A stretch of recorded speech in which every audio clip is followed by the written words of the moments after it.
Wonderful. All right. Good morning, everyone. Thank you so much for joining us this morning. We're at the 21st Century Directors Meeting.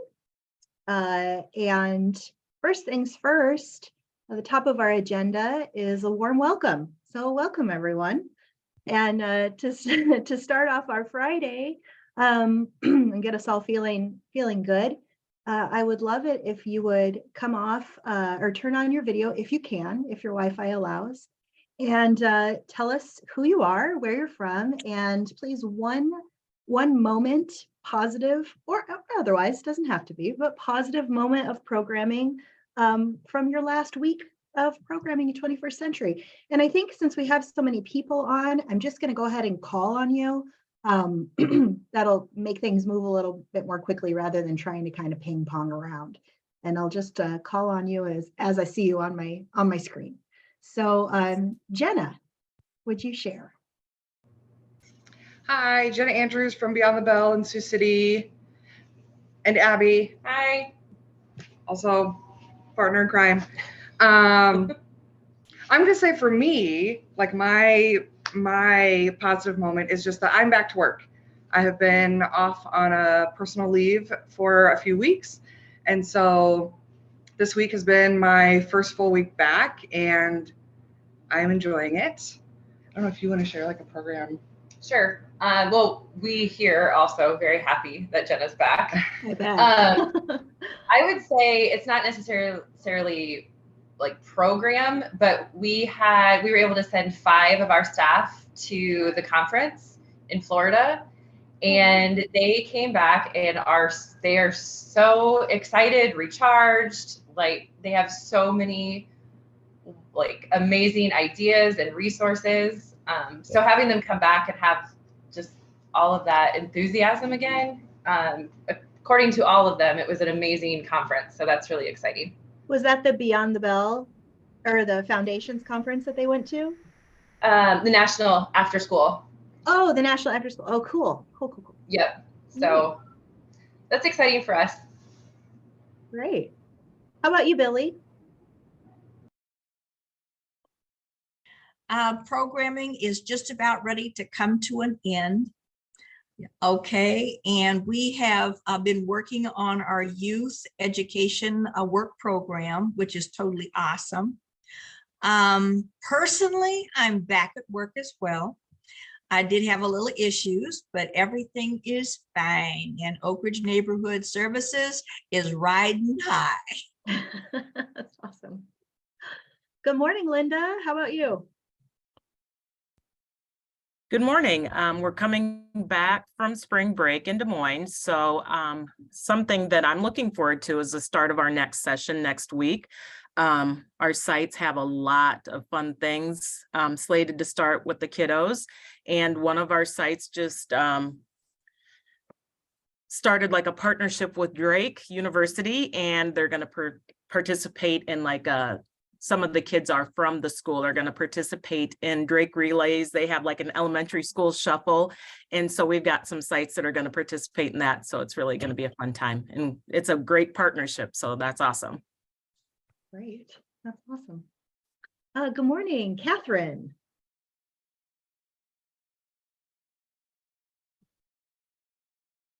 Good morning.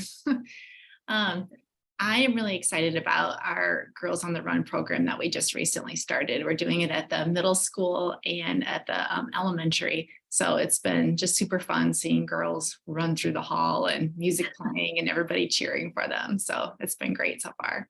That's such a cool program. Elva, good morning. Good morning. Sorry, I should know what was the question. I'm sorry. Something nice that's happened today. Oh, okay. Let's see.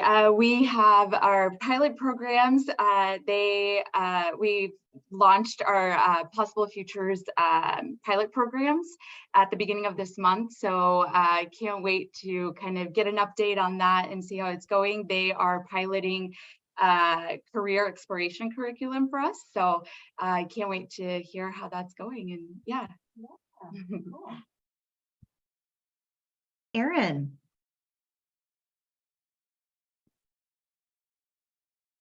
Good morning, Erin Brookshire from Fort Dodge, Dodger Academy After School Program. A positive in the past week and a half for our program is that we have had 8 kids join the program. So, and 4 of them started just this week. So we're That's slowly adding incredible. more kids in and still working to get summer up and ready. That's incredible. Great news. Crystal, good morning. Long time no see for you too. Yeah, good morning. I'm like a bad penny. I just keep turning up, right? So, No. so hi, everyone. I'm Crystal Hall. I work for Tanager, but I am the temporary Youthport resource specialist, I guess. I'm dressed very casually today because my negative that I'm turning into a positive is that Megan Boggin has resigned her position with Youthport. So that's why I'm filling in temporarily. I had to move all of her office because we're going to be putting the new person in a new place, which is why I'm grubby and grungy today, because why not do that on a Friday, right? Right. And I would also say too, my positive is that I have 6 really good applicants for her position. Oh, nice. So my hope is that within the next couple of weeks, I can get people interviewed, hired, and then get them onboarded. And I'll be handling kind of the 21st century component of that onboarding for them. So that's a super fun and interesting thing. I wish I had a program update for you, but I have not heard back yet from Sam. So I do hope that he will be joining the call soon. Maybe he's just a little bit delayed. So Cool. Well, it's nice to see your face. I'm glad you're here. yeah, No toxic positivity. Gross. It is. dusty, cobwebby hair. And No, it's cool. 6 applicants. I think that's wonderful to hear. Like we're trending back to where we're getting good people applying. That's amazing. Agreed. So How about Lynn? Lynn's not able to share. That's okay. How about Brian? Hello all. This is my first meeting in quite a while. I changed roles again and I was named CEO of the Boys and Girls Club of Cedar Valley February 1st. So I'm going to be back involved with these things and just something that's been happening. We have promoted about 4 people, including myself. So we are just getting ready to get back into things and make sure that we're doing what we're supposed to be doing. Right on. Congrats, Brian. Thank you. I'm glad to have you back. Thank you. And Abby. Hello. Hi, Abby. I'm Abby from Boys and Girls Club of Central Iowa. We're just getting back from spring break this week, but we had lots of fun field trips over spring break. We went to the Science Center. We had a big basketball tournament with some of our other club sites, and did lots of cooking in our kitchen. Awesome. Thank you, Abby. Oh, and Elva's just telling me, Lynn shared in the chat. She says, I'm in a common room and won't be able to speak, but they had a Harry Potter book club at their middle school program. Cool. The leader invited participants by flying their invitation via owls, helium balloons, down the hall of the school during the day with permission from the administrator. That is such a cool idea. Ariel. Good morning. We're also just coming back from spring break, but we're really excited to share that one of our members, working collaboratively with him and through the school, has received a full tuition paid scholarship for Grandview University. Gosh. Yeah, so we're So really cool. excited. And then, sorry, I'm hopped on with Ariel. My name is Kristen. I am the unit director for Boys and Girls Club of Central Iowa at our E.T. Meredith location. And a highlight that I would have to say is that we just got done with our Youth of the Year event locally. And so now we have one member who has moved on to our state competition. So this week we're working with her to kind of get her speech all ready to go, as well as just her interview questions and getting prepped for that. But if she were to win State Youth of the Year, Ariel was just telling me that it would be just enough money and scholarship to get her or full ride to Simpson College. So fingers crossed that she gets that. Oh, yeah. Let us know. That's so Absolutely. exciting. That's such a cool event too. Yeah. Very neat. Let's see, Amy.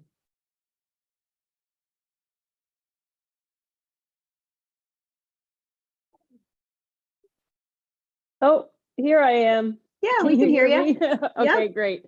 I would say a highlight is definitely getting more staff hired recently with the new trimester starting at the university. And so we've been able to get kids off our wait list and enrolled, which is a definite win. And just getting ready for summer. So Cool. Thanks, Amy. Brandon.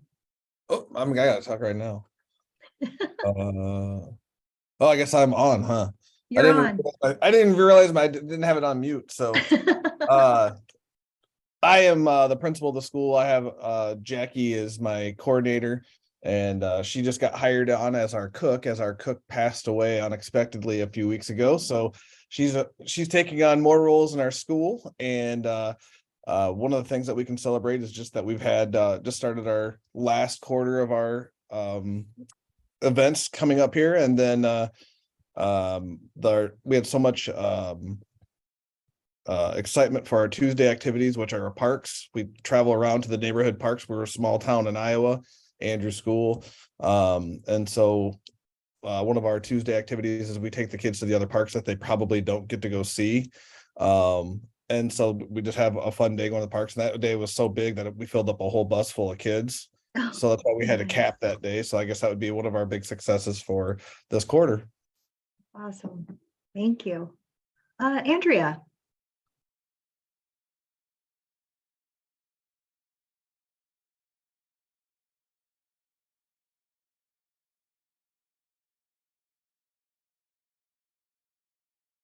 And Andrea, if you can't come off mute, we understand. If you can drop something in the chat, let us know what's going on with you. That would be great.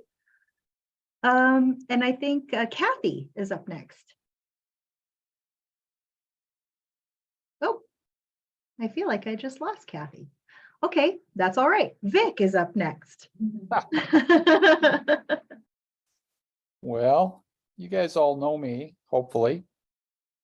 We're going to do this with part of it being recorded, and then I'm going to give you an update that'll be off the record, only because I'm giving you kind of a sneak peek because it hasn't been approved yet, but I like to give you guys updates as far in advance as possible.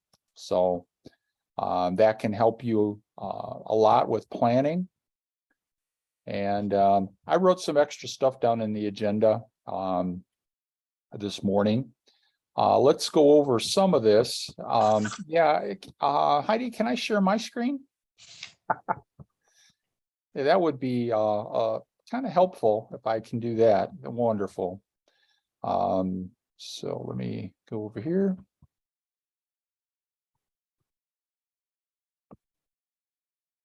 So here is the statute in the ESSA about carryover. And you can see in there that not more than 15% of funds allocated in any fiscal year. However, there's a provision called a waiver. So I know there's a few of you that may need to do more than 15%. So if you need more carryover, set up a meeting with me, because we may have to do this waiver that's available. Okay. And also, I want to have at least an estimate by mid-May. Let me explain this process to you about carryover. That's an estimate in May, and I put it into your contract. However, you're still running your programs. You might be doing a summer school starting in June, and you've used up some money, maybe more than you thought. running that summer program. Maybe you said you wanted to have 20,000 in carryover, but then you spent some of it for summer school and you've really only got 10,000 left. So what I do before CASA gets populated with the new numbers, you're turning in your final claims by July 15th. And then after that, we go through and we, see how much money you have left. And if, you have enough to meet what's in the contract, that's fine. But maybe you've got less carryover remaining. So an adjustment will be made. And then when CASA reopens, for that first quarter claim, you might see that maybe it's only 12,000 in carryover because that's all you had left. So it's a little more work, but it does save us some work instead of having to do a formal amendment for each carryover thing. So it's been working out for the last couple years. Anybody have any questions on that?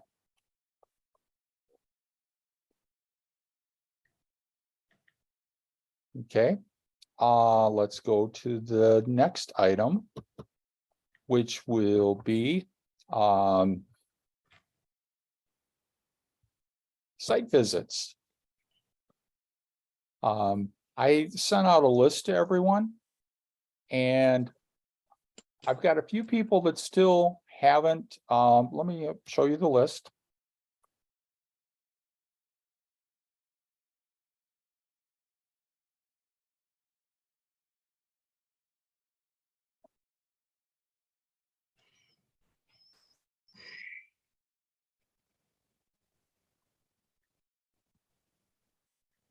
There we go.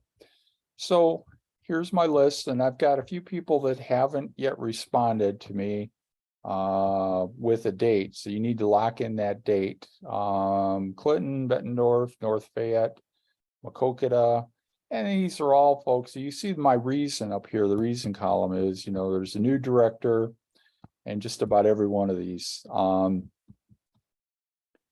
And if I scroll down on this list, we've got the Boys and Girls Club. Hey, Brian. Yeah, you need to set up a time with me, but take a look at your calendar and we'll get you in. And this is going to be a virtual visit because Brian knows what he's doing. He may be a new director, but he's been in the program for a while. But the other guy that Brian replaced was the new director. So and you can see some of these visits are virtual, some of them are in person. And there's a couple of you that you're not a new director, and I didn't even put you on the list because I'm kind of swamped, and I'm going to get the people that really need to, get on the right track. They have a priority, and some of you may be are saying, well, how come I'm not on the list? And that's because you really don't need a site visit.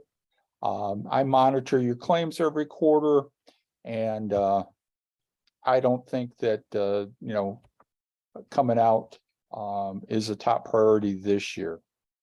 Next year, I'm hoping to get back where I do everybody in the cohort systematically like we've done for years. Any questions? Vic, And- for the Fort Dodge one, was the slot for the day blank still? Right now. Yes, it was. Okay, I'll work with Steph and we'll get a date set up. Okay, wonderful. And here's I'm going to share with you, they've asked me to do another monitoring document for the site visits. And that's what I want to give you a sneak peek on. And also to create a narrative monitoring plan. A lot of this stuff that they're asking me to do, keep in mind that, I'm a couple years away from retirement, and they want to make sure that I've got enough documentation for somebody to be able to step in and not get in too bad a shape. So A lot of you have been here for a while. You know that, our site visits are pretty friendly, and they're going to remain so as long as I'm at the helm here. I don't, I don't go out looking for bad things. I try to look for good things. However, I do have to do all the federal requirements. So, that involves risk assessment and monitoring your finances, and those kinds of things. So let me go through the other thing. Okay, good news. Next year's allocation is estimated to be $7,402,720. Now that's based upon the preliminary numbers that I get from the feds a little bit early. The official numbers don't come until July, but I figured give you a little heads up. So that's a little bit more money than we had available this year. Now, a lot of you may be asking about, oh, what about the current competition? Well, I've just got a couple of small things to do, but it was a pretty easy. We had a great peer review, and there were, no issues. And the only applicant that got a little bit of funding reduction was the very last. I go by rank order and, try to give you as much as possible. And the last person just simply asked for more money than we had left. And that happens sometimes.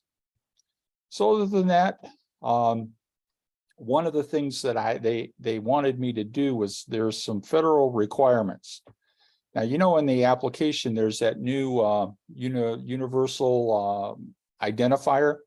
So that has to be now in the award notice, along with some other requirements like, the grant year and things like that. And I got them all in there, and it'll be pretty soon that we release that award notice. Now, I have followed up with the feds about fees. So just a second here. And I'll give you an update on that.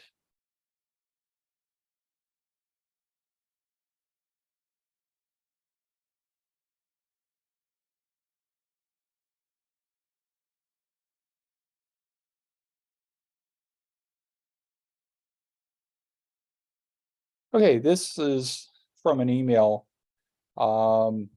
They chose to respond to all the states rather than just me, but just I followed up with them. So what I asked them was, how is this going to take effect, this new policy you have on fees? And they said, well, if you currently have a grant, things will go as they have been until the cohort ends. Okay. So if you are currently charging fees, you can do so until your cohort ends. But with the new cohort that's coming up, we've got to implement this new policy. And at this point, I'm not even sure that we're going to be doing these requests, because here's what the feds want. They want the following information for each subgrantee that wants to charge fees: a description of how the subgrantee plans to generate income, the approximate amount of income, an explanation of why the program income is necessary, and a description of how program funds will be tracked and reported to the SCA, which is, us. And then the SCA must submit a request seeking prior approval for each grantee. A blanket request for multiple subgrantees will not be accepted. Okay, in the past, I had, you know, statewide requests if you needed to do that because it was statute. And you know, it's, unless they're changing that guidance that's 30 years old, it's still in there. But they're supposed to be giving us an update on that. Anyway, once they receive it, the U.S. Department of Ed will review the request and provide a timely response. And the department must approve each SEA request. So that means the U.S. Department of Education is going to have, you know, keeping tabs on each one of you that are charging fees. And those of you that've been around for a while, you know that I've been warning you, this stuff's coming down the road on the fees. So, you know, I believe in an ounce of prevention. When I hear things, I like to let you know so you can prepare. And I think what they're trying to do is get the states to say, well, yeah, we don't want to mess with fees anymore. That's why they're making it more difficult for us. Any questions?